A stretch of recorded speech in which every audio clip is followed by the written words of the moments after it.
Bonjour. Good morning, everybody. Happy Wednesday morning in February. Today is the 22nd of February, and I'm still on the earth, so I'm grateful for that.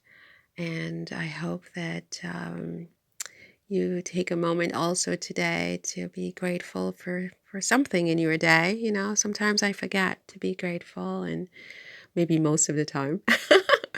But today I woke up, I'm like, okay, what are you grateful for today? And I'm like, well, I woke up, and my belly does not hurt. And okay, so well.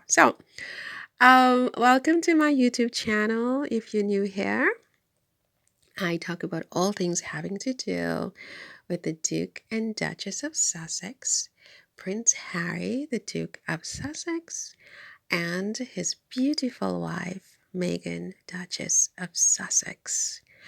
And so I hope you are a fan like I am. But even if you're not, I hope that we can agree to live and let live. So, what's going on with the two?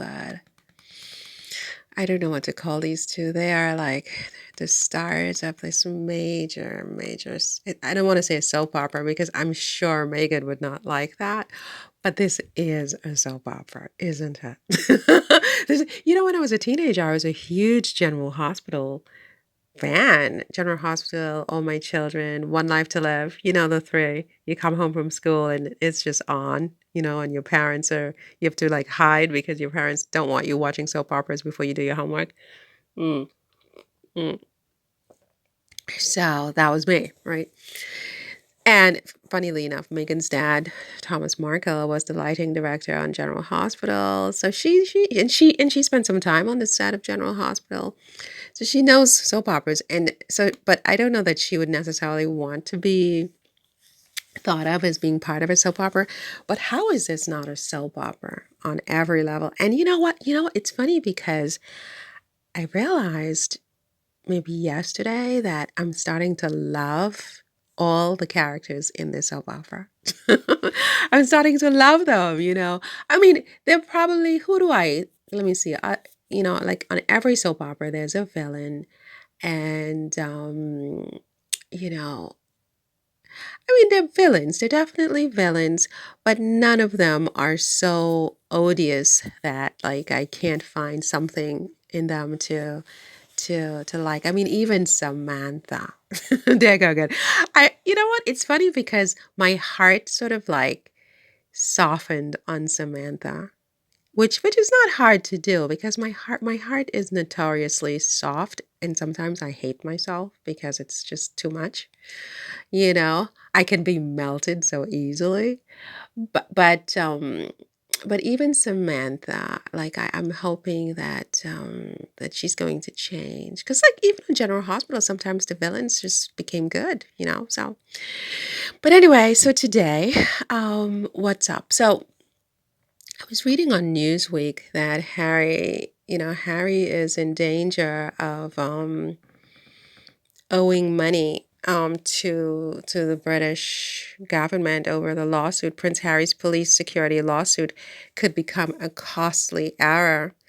And apparently, his lawsuit to, get police protection while in England, which he has offered to pay for, um, is one that, the experts are saying he can't win, and that he will owe the British government, I guess, more than $360,000 if he loses. Whoa, that's a lot of cheese. I mean, well, Harry can afford it, but wow. Can you imagine if I had to pay them 360,000? I guess that's like a deterrent of sorts. It's like you assert your rights, we don't give a damn. You lose, you pay us 360,000. Well, I mean, good luck with that, darlings. Good luck with that, getting that from me. I don't have money to eat, so I don't know where I'm going to get you 360,000. But go for it, right? But anyway, so Harry Harry may have to pay this, which is nothing to him really. He can obviously afford it. And he's suing the UK Home Office. Ah, d'accord. So it would be Suella Braverman's office.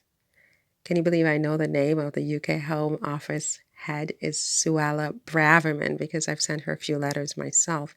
I know she's a lawyer too. She was an immigration lawyer and different things like that before she rose up the ranks to the head of the Home Office.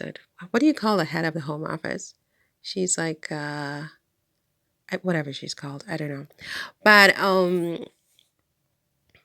so yeah, if he wins, though, he would have the right to have his own team of police, and I do think he needs it. I think that unfortunately, because well, not unfortunately, but he is a member of the British royal family. I mean, he was born into this situation where he is quote unquote a royal. Whether I agree with royalty and monarchy or not is irrelevant. He was born into this situation, so he has that notoriety and that fame, if you will, because of it. And then because of his marriage to Meghan and how that situation played out, yes, he has become, I think, a target for some people in England and maybe even elsewhere. Okay. And I do think that the best situation is for him and Megan and their family to have the police protection and as much protection as they possibly can. And I would have hoped that the king, who happens to be Harry's father, would lobby for his son in this regard. Maybe not so much as a king, but more as a father. And I've never been a father, so I don't really know what it means to be a father. You know what I'm saying? I never will be a father. That's not my burden, right? Um, but I don't understand. I really don't understand how he, King Charles, could, you know, object in any way to Harry's security or could fail to do everything he could to make sure that his son is and his family are as secure as possible. I don't understand that on a fundamental, granular level. But, maybe it's just me. So yeah, so if so they're talking about what it's costing the UK taxpayers and this, that, and the next for this lawsuit. I mean, what do you want this man to do? Not not fight back, not assert his rights, not try to protect his family because of the UK taxpayers. I mean, there would be no need for this if they had simply allowed this man to have security and pay for it himself. I mean, for heaven's sakes, on a human level, I don't understand. I don't understand. But, again, I'm a La La Land kind of a girl. You know what I mean? I just see life in a certain way. I want world peace. I want everybody to be equal and happy and respected and this, that, and the next. And, it's not realistic, right? Now, the next thing here, next story, moving right along, is Prince Harry and Meghan break silence on South Park lawsuit claims. I didn't know this. Let me see what they say here. I didn't follow the South Park thing. I don't know what South Park is. It seems like it's some kind of cartoon. I don't know what it is. And I don't really care. And the thing is that I understand that this might mean that I lack education. I'm not very intelligent because I don't know what South Park is and I don't watch it and I don't care to watch it. But my whole life I have um, resisted certain types of information. I did certain things, and looking back on my life, I think I was right. I remember having a conversation with my friend Monica. I haven't spoken to her in a couple of months, but I don't know if she remembers this, if she watches this video. And we were talking about whatever we were talking about. I'm sure that the topic was a certain topic. And I'm like, there's certain things I just don't want to know because I feel like it doesn't make me better. It doesn't make me a better person, a better human being, a better woman. It just corrupts me more. I remember, Monica, if you watch this, do you remember me saying that to you when I was, I don't know, I might have been 18, 19 years old. No, I would have been more like 19, 20 years old. It just corrupts more, and looking back, I was right about that. You don't have to know everything just because other people think it's normal to know it and normal to watch it and normal to do it. You don't have to. And then when you see these same people 30 years later and you see what all that information has done to their face in comparison to your own, you just say, yeah, baseless and boring. I think that's sums it up for me. So I hope that I'm disappointed that they responded to that. I mean, if that was a real um, spokesperson, whatever. I mean, oh Jesus, people need. You know what they need? They need to have a nice breakfast of like um, French toast topped with like, the fruit cocktail. Remember the fruit cocktail? They top it with fruit cocktail and some orange juice and milk and some, I don't know, just, they started there with that. They won't be so horrible and mean. I think people need a nice breakfast. So what else is going on in Meghan and Harry? That I don't know, but I do know. I was looking at this article about on Yahoo Finance this morning about Jeff Bezos and now Elon Musk, and they are, their real estate dabblings. And just the other day, I did a video where I advised Meghan and Harry to listen to me. I know nothing about investing. I have no money. I can't even eat. And I'm talking about investing in real estate. But I'll tell you something. If I had a buck, I'd be a fucking billionaire in 2 seconds because I would just like, you have no idea. But you need to have the starting buck, which I don't have. But yeah, so Jeff Bezos and Elon Musk are basically investing in REITs, like real estate investment trusts and stuff like that. And I think Meghan and Harry should not put too much money. I mean, again, diversification is the key. They have to diversify their portfolio. Do not depend only on Netflix and TV shows to build your empire, because people's whims can change, and the press is busy trying to get people to turn against Meghan and Harry and to tell people that they're fatigued with Meghan and Harry, which is an interesting idea, because every morning they wake up and they scratch their heads and pull their hair and they try to figure out what can we come up with today about Meghan and Harry. And they're supposed to be fatigued. I mean, if you're fatigued, stop. Just stop. Leave Meghan and Harry alone. But no, it's not true. They're not fatigued. They can't get enough, right? And so they look for all this stuff about Meghan and Harry every day and whatever. I went off topic. But anyway, real estate investment trusts are a way that Meghan and Harry can diversify their real estate portfolio in addition to buying actual real estate. They can buy shares in real estate you know investments and have REITs. Okay, so Sam Zell, founder and chairman of Equity Group Investments, went from reselling Playboy magazines as a child in Chicago to managing student apartments and eventually creating some of the largest publicly traded real estate investment trusts in the world. The real estate mogul built a fortune that is now worth $5.4 billion. Okay, so, for Meghan and Harry, I would say, just as an investor, and be very, don't be too high up on the sort of the leadership.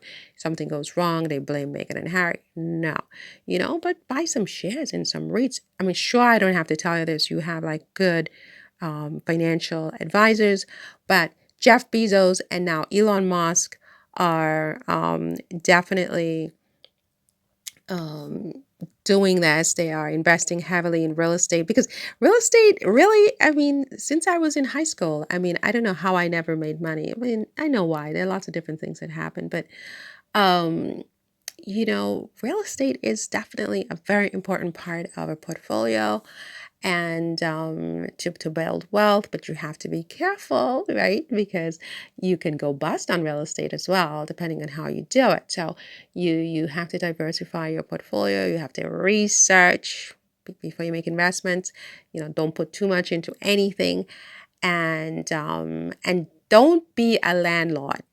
Don't be a landlord, The further down the chain, do some REITs, and yeah, buy some international real estate as well. I mean, buy a chateau or a castle in France. Ah, and you know what? And when you don't use it, you rent it out, as like a wedding venue or something. People would definitely do it because it belongs to Meghan and Harry. But you're gonna need some good, security and some good managers to manage it when you're not there, and so on and so forth. But anyway, so that's it for that one. So finally, apparently the BAFTAs, where Princess Kate, Princess Catherine, whatever you call her, the Duchess, the Princess of Wales, the other day with the black gloves and the white dress.